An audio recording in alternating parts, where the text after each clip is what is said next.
So last time we talked about trees as examples of graphs, and we defined trees to be connected acyclic graphs.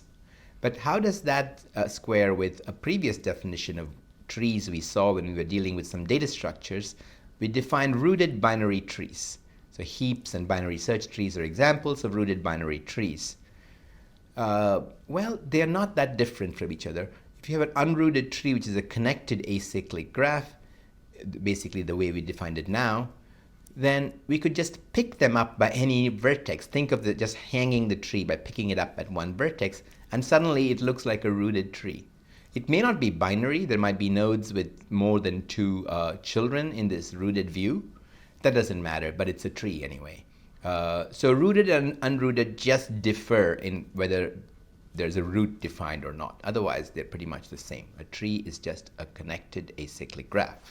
So some of the properties of trees we will use repeatedly, but I won't prove any of them. I'll just give you a sort of intuitive reason why this might be true. For any two nodes in a tree, there's a unique path from one to the other. So in this example here, we've taken the nodes A and F in this tree and shown you a path in red. That's the only path from A to F. Why shouldn't there at least a unique simple path or unique simple path in this tree? Why shouldn't there be another path? Well, intuitively the reason is if there are two paths from A to F, then together they're going to create a cycle somewhere. So either all the way from A to F, or if they have some nodes in common in the middle, they'll create a cycle somewhere along the way. So if there are two paths between two vertices A and F, then they will form a cycle. Maybe not necessarily all the way from A to F, because the two paths might have vertices and edges in common, but nevertheless you can start at A along the two paths and find the first place where they come together. If they diverge, or if they don't diverge, wait for the first divergence and then wait for the first time they come back together, and there will be a cycle there. And of course trees don't have cycles, so that would be a contradiction. So there cannot be two paths between two vertices. Another property of trees is that if we take any one edge off from a tree, the graph that we get is actually two connected components. Well, that's just a consequence of the fact that there's a unique path from any vertex to any other vertex, and any path that used to use the edge that we just removed doesn't exist anymore. So the vertices that needed that edge for the path between them are no longer connected to each other. So there'll be two connected components. Again, that's only an intuitive idea. This can be proved rigorously if needed. All right, so that's some properties of trees to bear in mind as we talk about trees later on. Now let's talk about how graphs are represented in a computer. Basically, there are two very popular methods for representing undirected graphs. The first is the adjacency matrix representation, and that's shown on the left for the graph shown on the right. The graph shown on the right has 5 vertices. The adjacency matrix is a square matrix, 5 by 5. In general, it's n by n, where n is the number of vertices. And the entry ij, or the entry uv in the adjacency matrix, basically represents whether there's an edge between u and v or not. So that entry uv is 0 if there is no edge between u and v, and is 1 if there is an edge between u and v. But remember that we're talking about undirected graphs. So of course, if there's an edge between u and v, there's also an edge between v and u. So this adjacency matrix is symmetric, meaning that the entry in position ij is always equal to the entry in position ji. That's what it means for a matrix to be symmetric. Now, one last thing, if you have an adjacency matrix representation of a graph, you can determine if some edge ij is present in just one step. You just look at the matrix entry corresponding to position ij and see if it's 1 or 0, and that tells you if the edge ij is present. That's the good side of adjacency matrices. The slightly bad side is that the amount of storage needed for adjacency matrices is n squared, or order n squared. That can be large depending on the graph, but anyway, remember that it's very fast to determine if an edge is present, order 1 time, and somewhat expensive in terms of space, order n squared. The other common representation of graphs that's used, in fact I'd say a little bit more common than adjacency matrices, is something called adjacency lists. So what that is an array of linked lists. The array is indexed by the vertices of the graph. So again, this example graph has 5 vertices, so the array has 5 elements A, B, C, D, E in it. At the index A, you store in a linked list all the neighbors of A, all the vertices that are adjacent to A.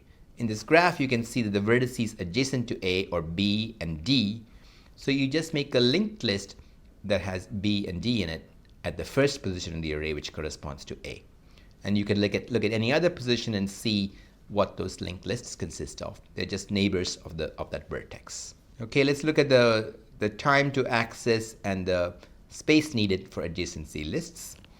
So the space needed is you need n space for the array itself, and each edge is going to appear twice. Actually, if you look at the edge AB here, so here's the edge AB in the graph, it appears as B in A's linked list and appears as A in B's linked list. So each edge appears twice.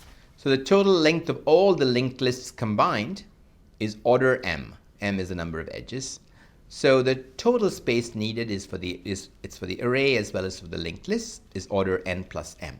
And then how long does it take to check if an edge UV exists? You may have to, in the worst case, traverse down an entire linked list.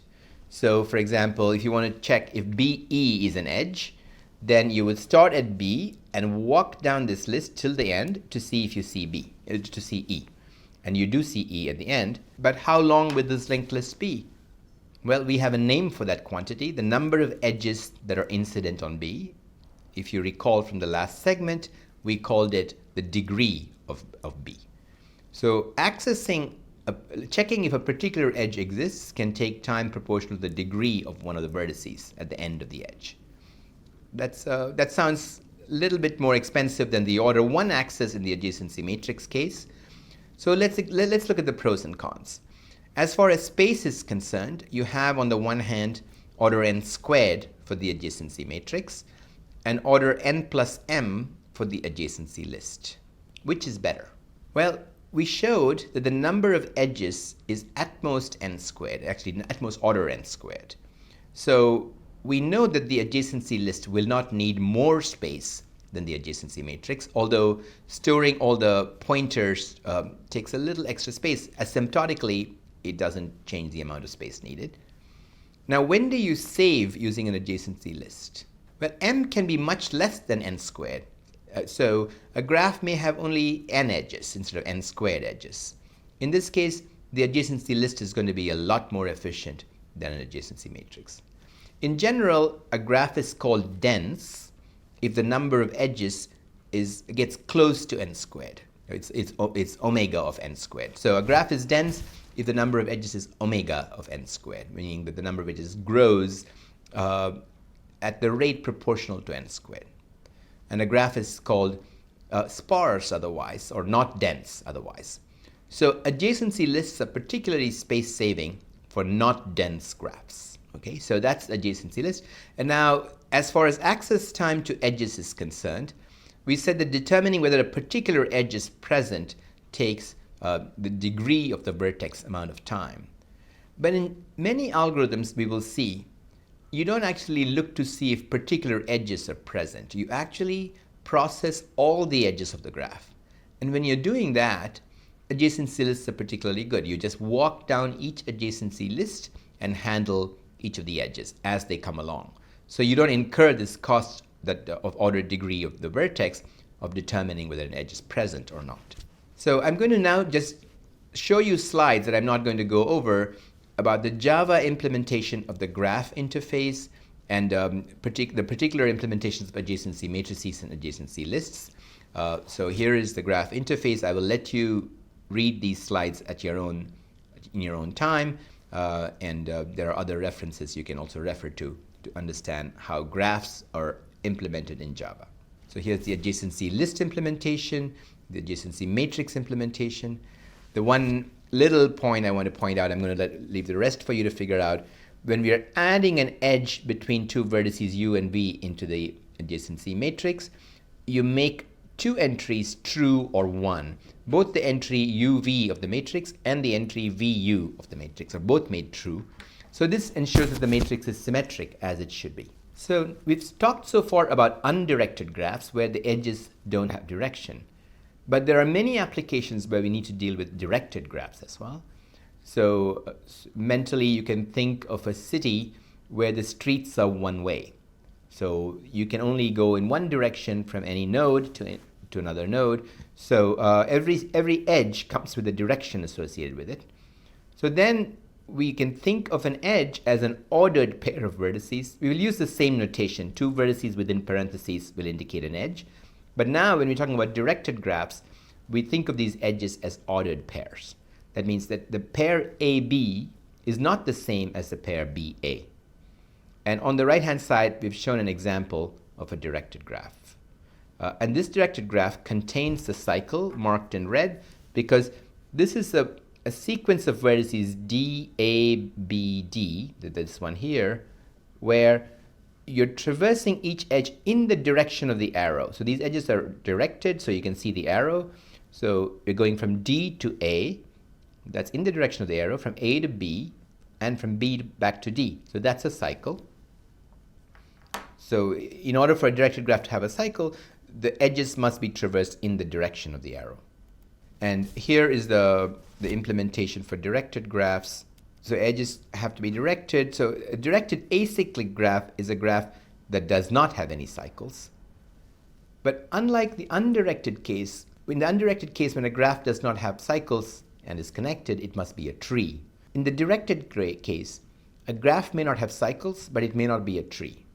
It's just a directed acyclic graph or a DAG, and the picture on the right shows you an example of a DAG.